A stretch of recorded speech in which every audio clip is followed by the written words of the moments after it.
Week 2 of the 2017 college football season was nothing short of big matchups, and all teams around the Tennessee Valley back in action. Let's get started with the nail biter of the night. It was supposed to be an away game for Georgia, but looked more like a neutral site with how many Bulldogs made the trip to Notre Dame, filling the stadium in South Bend. Let's get to the first big moment of the game, trailing 10-3 with just under 7 minutes to go in the first half.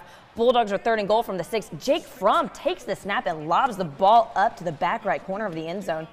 There you see him. Terry Godwin has one-on-one coverage, and it's his time to shine. Somehow goes up over the cornerback to make the unbelievable one-handed grab. The play would initially be ruled incomplete, but after further review, the replay shows Godwin was able to gain control and get a foot down for the game-tying touchdown. Going to go ahead, though, and jump to the final moments of the game right here after the Bulldogs give the ball back to Notre Dame. And the Irish picking up a first down, only needing a field goal for the win. There's 1:40 to go in the game, but Brandon Wimbush takes the snap, drops back, gets sacked by Georgia defensive end Davin Bellamy, who decided to stay for his final year. And they fumble it. The ball's recovered by Georgia's Gio Carter, securing the Georgia win 20-19 over the Fighting Irish. The Scenic City's very own Chattanooga Mocs on the big stage in Death Valley, taking on the LSU Tigers. The Mocs had a bye week last week. Perfect timing to get ready for the Bayou Bengals. Their opening drive, the Mocs, they were looking pretty impressive.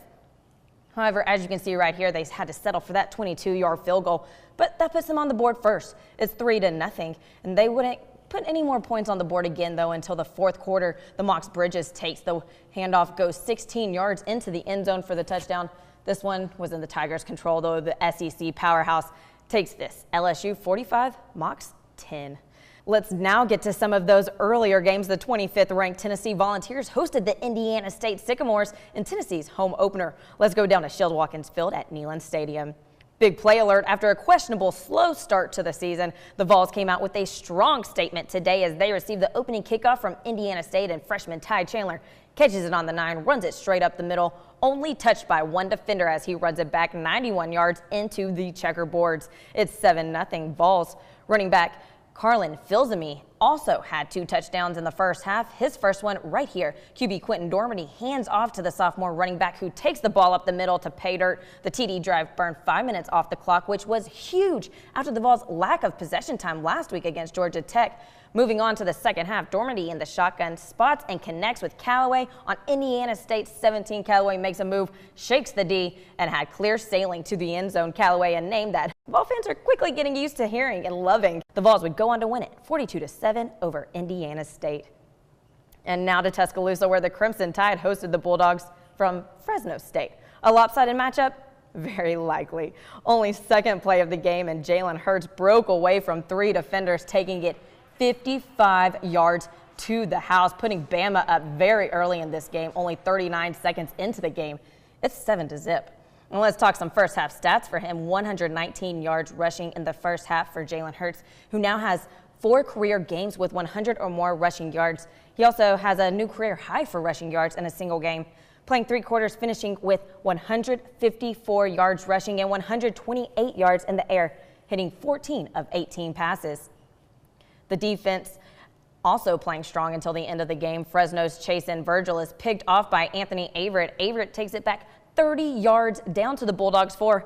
No touchdown there, but it's all right. Alabama takes this one with ease, 41-10 over Fresno State. Also, the reigning Heisman Trophy winner making history.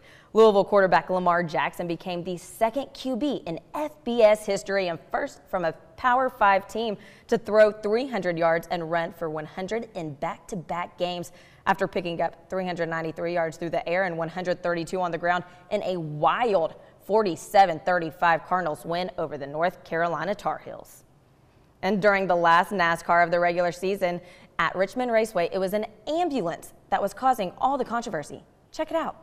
An ambulance parked on pit road caused drivers to blindly run into each other, including Matt Kenseth, who needed a win to make it to the chase, but that ended his night early. Another driver looking for a win to make it into the chase, Dale Earnhardt Jr., he took the lead with 65 laps left. But this one would go into overtime, and it would be Kyle Larson who would go on to win it, his 4th win of the year. And as to his points for the chase begins on Sunday, September 17th at 3 p.m. at Chicagoland Speedway. Also, don't want to leave out the Lookies tonight. They had game 4 of their series against the Montgomery Biscuits. They dropped this one, though, 2-0 The loss ties the series at 2-2, which means the final home game and final game of the series will be tomorrow night at AT&T Field with first pitch at 6:15. That game will be for the title of co-champs of the Southern League.